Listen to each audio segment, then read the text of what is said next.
ایک اونٹ روتا ہوا دوڑتا ہوا میرے نبی کی خدمت میں حاضر ہوا، میرے نبی کے قدموں پہ اپنا سر رکھ کر روتا جا رہا ہے، فریادیں کرتا جا رہا ہے، اونٹ کی آنکھیں چھم چھم برس رہی ہیں۔ میرے نبی نے فرمایا، اونٹ کیوں رو رہا ہے؟ کیوں زارو قطار رو رہا ہے؟ کیوں تڑپ رہا ہے؟ اس اونٹ نے کہا، آقا آپ کے پاس مالک کی شکایت لے کر آیا ہوں، فریاد لے کر آیا ہوں، اندر دکھوں کے انبار لگے ہوئے ہیں، سینے کا بوجھ ہلکا کرنے آیا ہوں۔ آقا میں جوان تھا، میرے اندر طاقت تھی، قوت تھی، مالک کے حکم پر مالک کے لیے لکڑیاں لاتا تھا، مالک کے لیے پانی لاتا تھا، مالک میرے اوپر طرح طرح کے بوجھ ڈالتا تھا، میرے اوپر لکڑیاں ڈالتا تھا، وزن ڈالتا تھا۔ اس وقت تو میں برداشت کر لیتا تھا، اس لیے کہ میں اس وقت طاقتور تھا، جوان تھا، میرے اندر طاقت تھی۔ آقا اب میں بوڑھا ہو گیا ہوں، اب مجھ میں وہ پہلے والی طاقت نہیں رہی، پہلے والی ہمت نہیں رہی، جسم میں وہ جان نہیں رہی، ہڈیوں میں وہ قوت نہیں رہی۔ آقا فریاد کرنے آیا ہوں، آپ میرے مالک کو بلا کر انہیں سمجھائیں، اور نادان تو اپنے بوڑھے اونٹ کے اوپر اتنا بوجھ ڈالتا ہے، وہ پہلے والی جوانی نہیں رہی، پہلے والا خون نہیں رہا۔ یہ اونٹ آقا کریم کو اپنی فریادیں سنا ہی رہا تھا، مالک کی شکایتیں سنا ہی رہا تھا۔ ادھر سے اونٹ کا مالک بھی اونٹ کو تلاش کرتے کرتے دوڑتا دوڑتا آ نکلا، میرے نبی کی خدمت میں حاضر ہوا، دیکھا اونٹ آقا سے فریادیں کر رہا ہے، کچھ باتیں کر رہا ہے، اونٹ کی آنکھیں چھم چھم برس رہی ہیں۔ مالک نے کہا، آقا میں تو کافی دور سے اس اونٹ کو تلاش کر رہا ہوں۔ میرے نبی نے فرمایا، تمہارا اونٹ تمہاری شکایت لے کر آیا ہے، یہ کہہ رہا ہے کہ میں جوان تھا، میرے اندر طاقت تھی، قوت تھی، میرا مالک میرے اوپر بوجھ ڈالتا تھا، میرا مالک میرے اوپر وزن ڈالتا تھا، اس وقت تو میں برداشت کر لیتا تھا، اب جوانی چلی گئی ہے، بڑھاپے نے آن گھیرا ہے، بوڑھا ہو گیا ہوں، جسم میں وہ طاقت نہیں رہی، ہڈیوں میں وہ قوت نہیں رہی، میرا مالک اب بھی میرے اوپر وہی بوجھ ڈالتا ہے جس طرح وہ جوانی میں ڈالتا تھا، میرا مالک سمجھتا ہے کہ میں اسی طرح کا طاقتور ہوں۔ اب تو مالک نے پلان یہ بنا رکھا ہے کہ وہ مجھے ذبح بھی کرنے والا ہے۔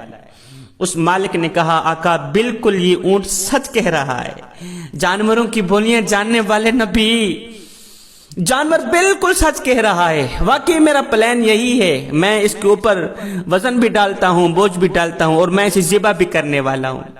میرے نبی نے فرمایا، میاں تیرے اونٹ کی قیمت کتنی ہے؟ کہا، آقا جتنی آپ دے دیں۔ میرے نبی نے وہ اونٹ خرید لیا، اونٹ کو کہا، جا تو آزاد ہے، تو آزادی کی زندگی جی، تو آزاد ہے، اب تجھے کوئی ذبح نہیں کرے گا، تیرے اوپر کوئی وزن نہیں ڈالے گا۔ اب اونٹ نے جاتے جاتے ایک آواز دی، وہ آواز سن کر میرے نبی نے فرمایا، آمین۔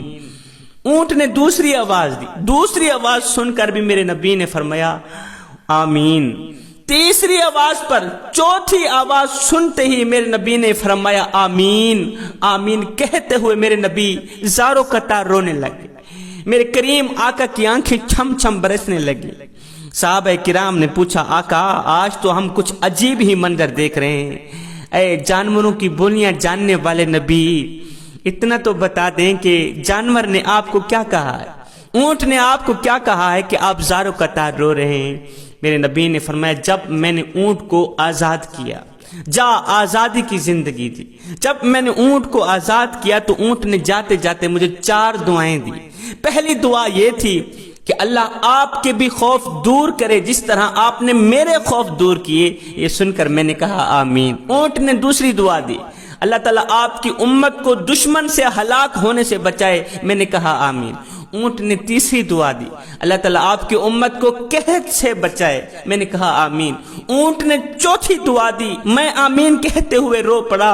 اونٹ نے کہا، اللہ تعالیٰ آپ کی امت کو ایک دوسرے سے جوڑے رکھے، اللہ تعالیٰ آپ کی امت کو ایک دوسرے سے جوڑے رکھے، وابستہ رکھے۔ یہ سنتے ہی مجھے معراج کا وہ منظر یاد آ گیا، میرے اللہ کا وہ فرمان یاد آ گیا۔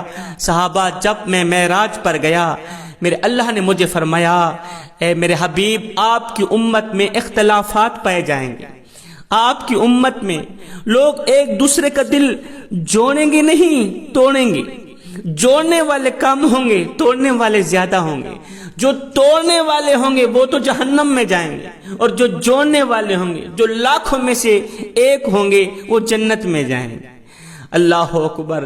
یہ سنتے ہی میں رو پڑا۔ میرے نبی نے فرمایا صحابہ، زندگی میں کبھی بھول کر کے بھی کسی کا دل نہیں توڑنا، کسی کا دل نہیں توڑنا، کسی کو رنج نہیں دینا، کسی کو غم نہیں دینا۔ ہائے، کسی کو دکھ دے کر، کسی کو تکلیف دے کر، کسی کو غم دے کر، کسی کو پریشانی دے کر تجھے کیا لگتا ہے کہ تو ساری زندگی ایسے ہی مسکراتا رہے گا؟ نہ بندے نہ، بس وقت کے الٹنے کی دیر ہے، تیری باری بھی دور نہیں ہے۔ اس لیے کہ زندگی کے کسی نہ کسی موڑ پہ اپنا کیا آخر بھگت نہیں پڑتا ہے۔ جوانوں، اگر کسی کو ایک پل کی خوشی نہیں دے سکتے تو نہ دینا، کوئی بات نہیں۔ کسی کو ساری زندگی کے لیے دکھوں میں بھی نہ ڈالنا۔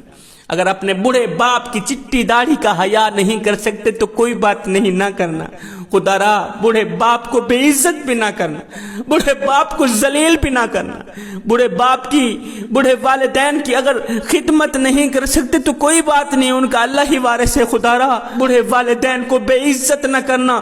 زندگی میں کوئی ایسا کارنامہ سر انجام نہ دینا جس کی وجہ سے تمہارے بوڑھے والدین کی عزت کی پگڑی کسی کے پاؤں تلے نہ روندی جائے۔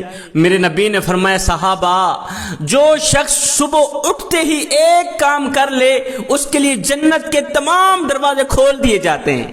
صحابہ نے پوچھا آقا، وہ بابرکت کام کون سا ہے جو شخص صبح اٹھتے ہی کر لے؟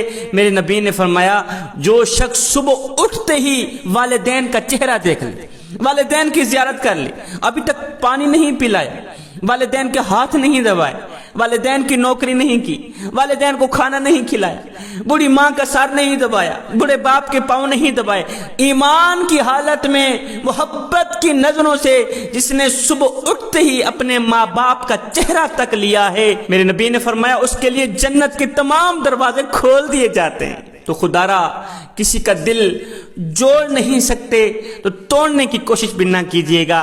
بوڑھے والدین کی خدمت نہیں کر سکتے، بڑے والدین کو عزت نہیں دے سکتے، تمہارا اپنا مقدر، خدا را اپنا نقصان نہ کیجیے گا، بڑے والدین کو بے عزت نہ کیجیے گا، بڑے والدین کا دل نہ توڑیے، نہ توڑیے۔ انشاءاللہ اللہ تعالیٰ تمہیں دنیا میں بھی کامیاب کرے، آخرت میں بھی کامیاب کرے۔ میں دعا کرتا ہوں مالک ہمیں حق سچ بولنے کی توفیق عطا فرما، مالک ہمیں بڑے والدین کی خدمت کرنے کی توفیق عطا فرما، بوڑھے والدین کی چٹی داڑھی کا حیا کرنے کی توفیق عطا فرما۔ مالک ہمیں نیک بنا دے، ہمیں ایک بنا دے، ہم سب کو وہ نیک کام کرا دے جس پر تو بھی راضی ہو جائے، تیرا میٹھا حبیب بھی راضی ہو جائے۔ فقیرانہ آئے صدا کر چلے، نمازی بنو تم دعا کر چلے، آمین ثم آمین، وما علینا الا البلاغ المبین۔